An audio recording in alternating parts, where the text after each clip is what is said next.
네, 이번에 소개해드릴 영상은 이제 테라 미스티카의 플레이하는 방법에 대해서 설명을 해드리도록 하겠습니다. 이제 우선 플레이에 앞서서 초기 건물 배치와 여기 보이는 이 보너스 카드를 선택을 해서 가져와야 되는데요. 초기 건물이란 여기 보이는 이 주택을 말하는 거고요. 건설은 자신의 종족에 나와 있는 홈 지형과 동일한 색상의 지형에만 건설 가능합니다. 우선 첫 번째 주택을 먼저 건설하면 되는데요. 건설 순서는 선 플레이어부터 시계 방향 순서대로 건설을 하면 되고, 첫 번째 건물이 모두 완료되었다면 두 번째 주택을 건설하면 됩니다. 건설 순서는 마지막 플레이어부터 시계 반대 방향 순서대로 두 번째 주택을 건설하면 됩니다. 플레이어가 모든 주택을 건설을 했다면 이제 세팅되어 있는 보너스 카드를 선택을 해서 가져가면 되는데요. 선택해서 가져가는 순서는 마지막 플레이어부터 시계 반대 방향 순서대로 선택을 해서 가져가면 됩니다. 이런 식으로 마지막 플레이어가 선택을 했다면 선 플레이어가 가장 마지막에 카드를 선택을 해서 가져가면 됩니다. 여기까지 보너스 카드를 모두 선택해서 가져갔다면 이제 남겨져 있는 카드가 있을 텐데요. 이 위에 각각 1원씩 이런 식으로 올려두면 됩니다. 이제 첫 번째 단계인 수입 받기 단계에 들어가면 되는데요. 이제 수입은 자신의 개인 보드와 그리고 보너스 카드 그리고 총회 타일을 가지고 있다면 총회 타일에 대한 수입을 받을 수가 있게 됩니다. 개인 보드에서의 수입은 자신의 건물이 비어져 있는 손 모양이 표시된 부분을 받으면 됩니다. 마녀 종족 같은 경우에 현재 수입은 개인 보드에서는 이런 식으로 일꾼 셋을 받을 수가 있게 되고요. 더 이상 자신의 보드에서는 수입을 받을 수가 없고, 선택해서 가져온 이 보너스 카드에서 성직자만 하나를 이런 식으로 받아서 보드 위에 올려두면 됩니다. 이제 여기까지 모든 플레이어가 수입을 다 받았다면 첫 번째 단계인 수입 받기 단계는 끝이 나게 되고요. 이제 두 번째 단계인 액션 단계에 대해서 설명을 해드리도록 하겠습니다. 액션은 이 요약 타일에 8가지로 다 나와져 있는데요. 이 액션 중에 하나의 액션만 선택을 해서 자신이 턴에 할 수 있게 됩니다. 우선 설명드릴 첫 번째 액션은 지형 변환과 주택 건설인데요. 지형을 변환을 하려면 자신의 건물과 인접해 있는 지역만 변환을 할 수가 있습니다. 여기서 우선 직접 인접에 대해서 잠시 설명을 드릴게요. 직접 인접이란 이 건물이 있는 헥스를 둘러싼 이 지형이 현재 직접적으로 인접해 있다고 표현이 되고요. 이 건물에서는 이 붉은색 지형이 직접적으로 인접해 있는 상태입니다. 그리고 지형을 변환하려면 삽을 얻어와야 되는데요. 필요한 삽의 개수는 자신의 홈 지형을 중심으로 이렇게 삽의 개수가 그려져 있게 되고요. 삽을 하나를 얻어올 때는 마녀 종족 같은 경우에 현재 일꾼 셋을 지불을 하면 삽을 하나를 얻어올 수가 있게 됩니다. 삽을 하나를 얻어오게 되면 지금 삽 하나로 변환할 수 있는 지형은 마녀 종족 같은 경우에는 이렇게 물 지형이나 이런 회색 지형, 하늘 지형이라고 해야 되나요? 이 회색 지형만 이렇게 삽 하나로 변환이 가능하게 되고요. 이런 식으로 삽 하나를 얻어왔다면 이렇게 이 회색 지형을 변환할 수가 있게 됩니다. 그리고 한 번의 액션으로 주택 또한 건설할 수 있게 되는데요. 주택은 건설할 때 해당하는 그 비용 일꾼 하나 2원을 지불을 해서 이렇게 한 번의 액션으로 건설 가능하게 됩니다. 그리고 주택 건설은 그 턴에 해도 되고 하지 않아도 되는데요. 이런 식으로 만약 이 갈색 지역만 마녀 종족이 지역만 변환하고 자신의 턴을 마쳤다면 이제 노란색 플레이어의 차례인데요. 이 노란색 플레이어가 이 현재 전턴에 마녀 종족이 바뀐 이 타일도 비어져 있는 지형으로 간주가 돼서 이런 식으로 자신의 홈 지형으로 변환이 될 수 있으니 이 점은 주의해서 플레이해 주시기 바랍니다. 두 번째로 설명드릴 액션은 이제 배 업그레이드인데요. 배를 업그레이드를 하게 되면 이제 자신의 건물이 있는 곳에서 배의 힘만큼 강 지역을 이런 식으로 건너뛸 수가 있게 되는데요. 강 지역을 넘어선 지형은 이제 간접 인접해 있다라고 이제 생각을 해주면 됩니다. 그리고 배를 업그레이드를 하려면 거기에 해당하는 비용을 지불해야 되는데요. 마녀 종족은 현재 성직자 하나와 4원을 지불하면 배를 업그레이드를 할 수가 있게 되고 이렇게 마커를 한 칸 이동하면 됩니다. 그리고 거기에 해당하는 점수를 받을 수가 있게 되고 이제 배의 힘이 하나가 생겼기 때문에 마녀는 자신이 건물이 있는 곳에서 강지역 한 칸을 건너뛴 곳도 마찬가지로 지형을 변환하거나 주택을 건설할 수가 있게 됩니다. 세 번째로 설명드릴 액션은 삽 업그레이드인데요. 이제 삽을 업그레이드를 하게 되면 이제 삽 하나를 얻어올 때 내야 되는 일꾼의 비용을 줄여줄 수가 있는데요. 현재 업그레이드를 하기 위해서는 마찬가지로 해당하는 비용을 지불해야 됩니다. 마녀 종족은 일꾼 2과 5원 성직자 하나를 지불하면 이런 식으로 마커가 이동이 되고요. 거기에 해당하는 점수를 받을 수가 있게 되고, 업그레이드를 이렇게 했다면 삽 하나를 얻어올 때 일꾼 3이 아닌 2만 지불을 해서 삽 하나를 얻어올 수가 있게 됩니다. 이제 네 번째로 설명드릴 액션은 건물 업그레이드인데요.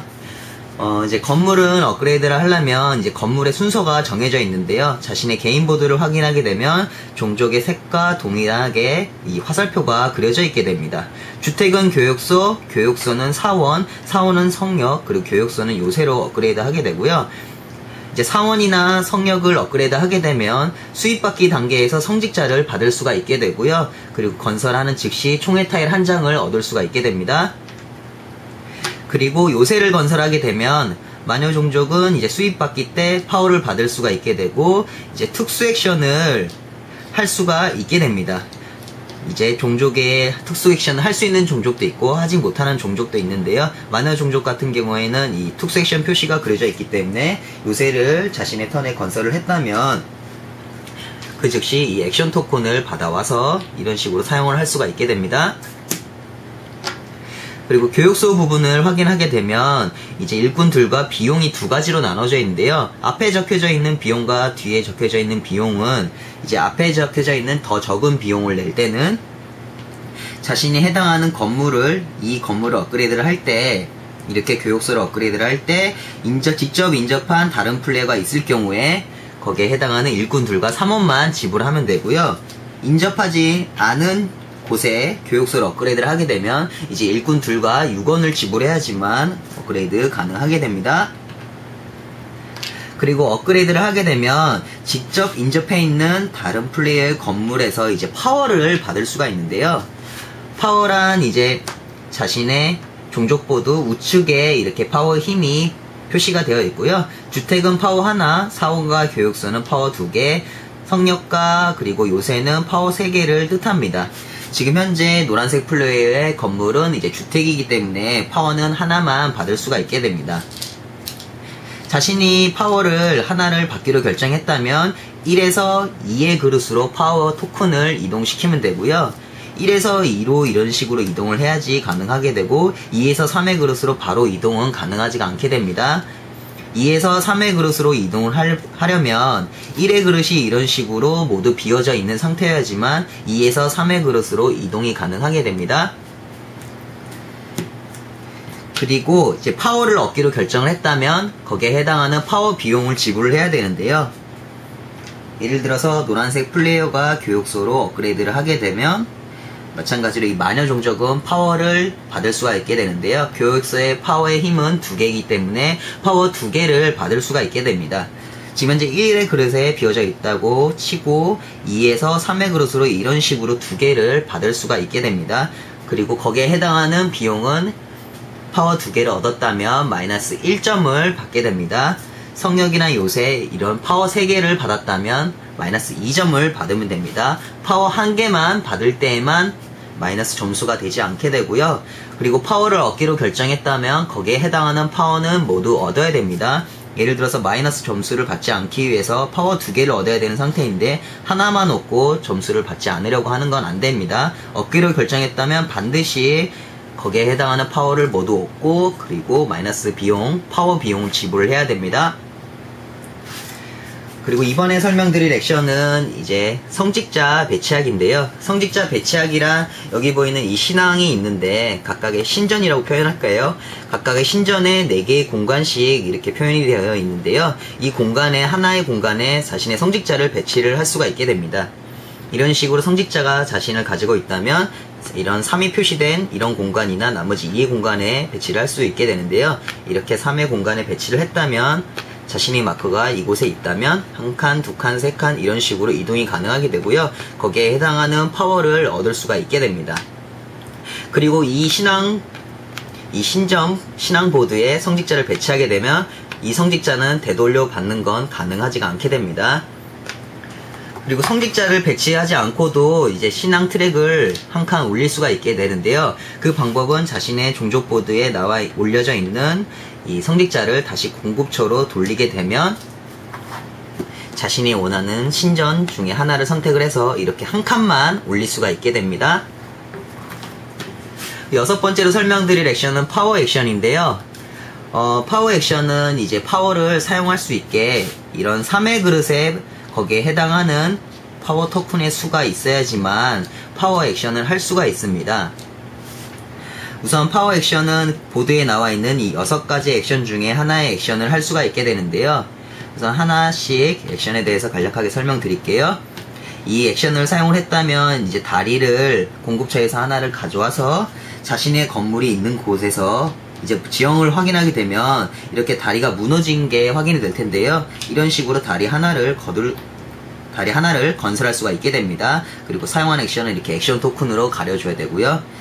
자신이 건물이 없는 곳에 이런 식으로 건설이 안 되고요. 항상 자신이 건물에 있는 곳, 다리가 무너진 부분이 있는 곳에만 이런 식으로 다리를 놓을 수가 있게 되고요. 다리를 건설한 지형은 이제 직접적으로 인접이 되어 있다고 표현이 됩니다. 그리고 두 번째는 이 액션은 이제 성직자 하나를 받아올 수가 있게 됩니다. 그리고 이 액션은 일꾼 둘, 그리고 7원, 그리고 삽이 해당이 되는데요. 이런 식으로 파워 액션을 써서 삽을 얻어왔다면 자신의 홈 지형에서 필요한 삽의 개수가 그려져 있을 때 이런 하나의 삽으로 변환을 할 수가 있는 이 지형을 바로 변환을 하게 되고 주택 또한 건설할 수가 있게 되는데요. 만약 마녀 종족이 이 붉은색 지형을 변환을 하고자 한다면 자신이 이 액션으로 얻어온 삽은 하나인데요. 이때 삽 하나가 부족하게 될 때는 자신의 일꾼을 부족한 삽만큼 자신의 일꾼을 지불을 해서 이 붉은색 지형을 자신의 홈 지형과 동일한 타일을 이런 식으로 올려놔서 지형을 변환할 수가 있게 됩니다. 그리고 마찬가지로 비용을 지불을 할 수 있다면 이곳에 주택을 건설할 수가 있게 됩니다.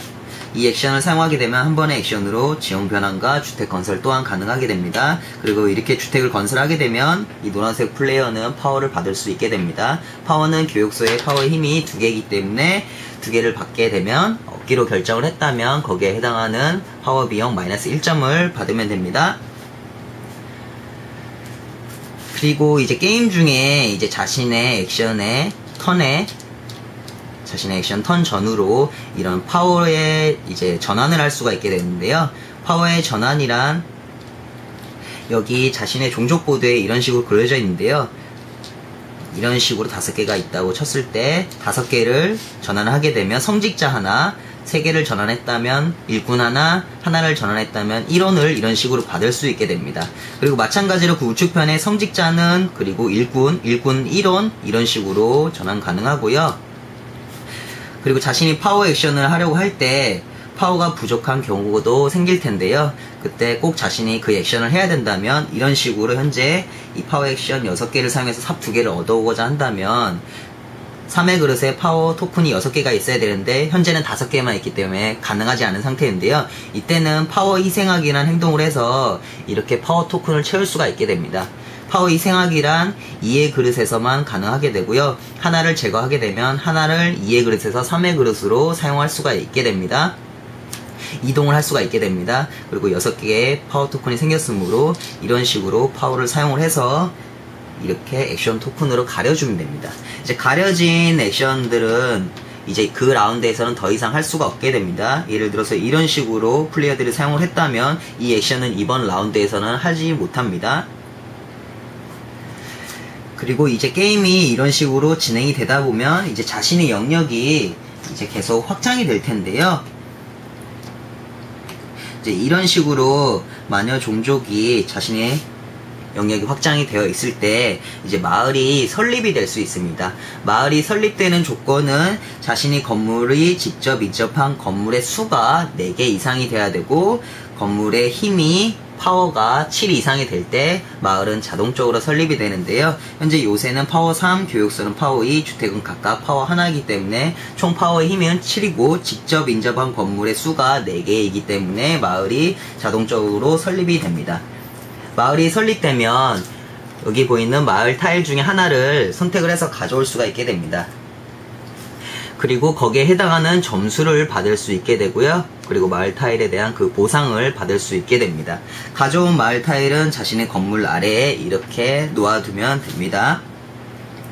그리고 마을 타일에는 이렇게 열쇠 모양이 표시가 되어 있는데요.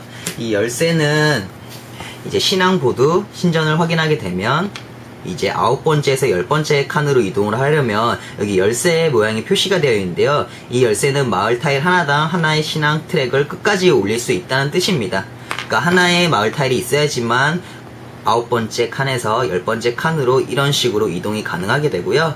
이렇게 이동된 마커가 있다면 다른 플레이어는 이곳까지 도달하지 못합니다.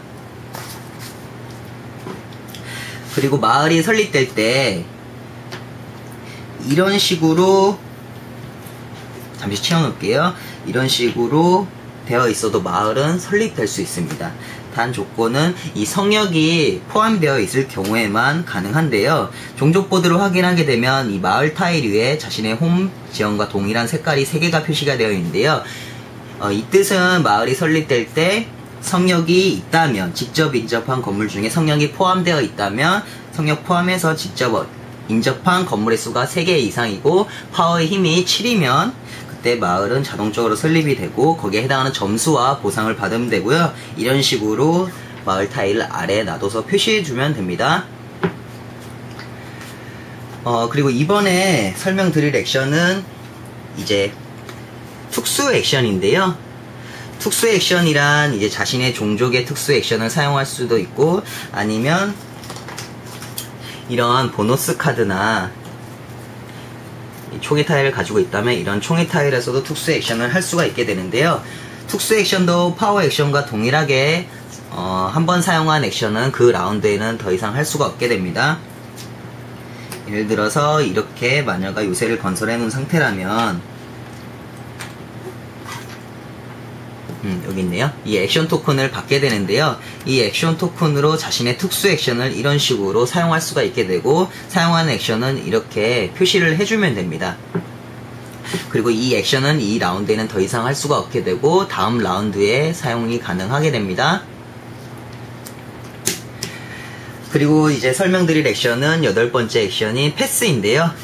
자신이 더 이상 이번 라운드에 액션을 하지 못하거나 하고 싶지 않을 때 패스를 하면 됩니다.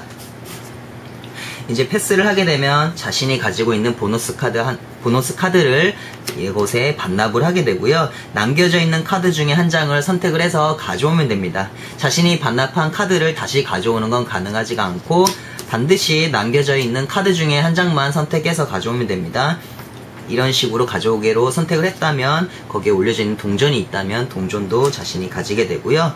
가져온 보너스 카드를 어두운 면으로 뒤집어서 자신은 패스했고 이번 라운드에 더 이상 액션을 하지 못한다고 표시해주면 됩니다. 그리고 첫 번째로 패스한 플레이어는 다음 라운드에 선 플레이어가 됩니다. 그리고 이제 보너스 카드 중에는 이제 패스할 때 점수를 받을 수 있는 이런 카드가 있는데요. 이제 패스를 할 때 이 카드 같은 경우에는 패스를 자신이 할 때 그때 이 보드에 놓여져 있는 이 주택 하나당 1점을 받게 된다는 뜻입니다. 그리고 이 카드를 패스를 했다면 성역 그리고 요새 당 각각 4점을 받게 되고요. 이 카드를 가지고 있을 때 패스를 했을 때 교육소가 보드 위에 나뉘어져 있는 것당 하나당 2점을 받으면 됩니다. 그리고 이렇게 모든 플레이어가 더 이상 액션을 하지 못하거나 하고 싶지 않아서 모든 플레이어가 다 패스를 했다면 이제 액션 단계는 끝이 나게 되고요. 세 번째 단계는 신앙 보너스 및 정리 단계에 들어가면 됩니다. 이제 신앙 보너스란 이 득점 타일을 확인하게 되면 좌측편과 우측편 이런 식으로 나눠져 있는데요. 이 좌측편은 이제 그 라운드에 마을이 설립됐다면 해당하는 추가 점수를 받을 수가 있게 되고요. 그리고 우측편이 이제 신앙 보너스 및 정리 단계에 받을 수 있는 이제 삽을 표현이 되어 있는데요. 이 뜻은 자신의 마커가 이런 식으로 4칸 올려져 있다면 이제 삽 하나를 얻을 수가 있게 됩니다. 신앙 보너스로 삽을 얻게 되면 그 삽은 바로 그 즉시 사용이 돼야 됩니다. 킵을 했다가 그 다음 액션에서 사용하는 건 안 되고, 삽 하나를 얻었다면 반드시 그 라운드에 반드시 그 턴에 즉시 삽을 사용해야 되고요.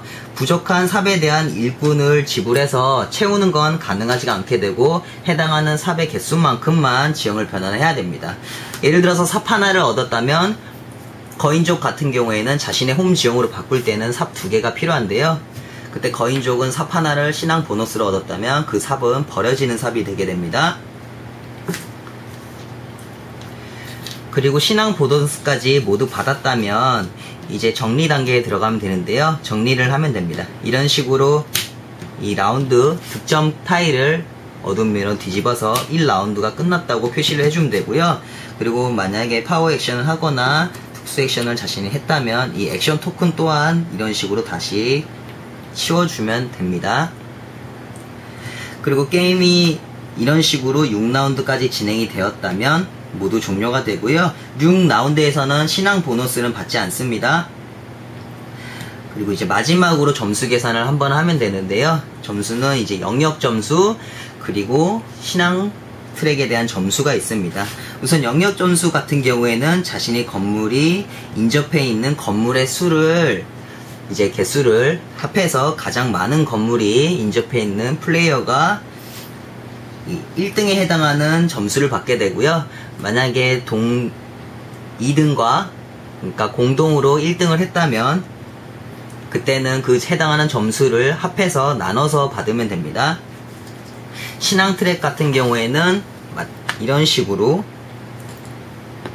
위치를 했다면 이 녹색 플레이어가 거기에 해당하는 첫 번째 점수를 받게 되고요. 두 번째 플레이어는 이제 두 번째 점수를 받으면 됩니다. 이런 식으로 동등한 위치에 있다면 그 신앙당 점수 첫 번째와 두 번째에 해당하는 점수를 합해서 나눠서 득점하면 됩니다. 그럼 여기까지 이제 테라 미스티카의 플레이하는 방법에 대해서 설명을 해드렸고요. 말이 꼬이네요. 설명을 해드렸고요. 이제 다음 영상에서 이제 득점 타일이라든지 총회 타일에 대해서 설명을 해드리도록 하겠습니다.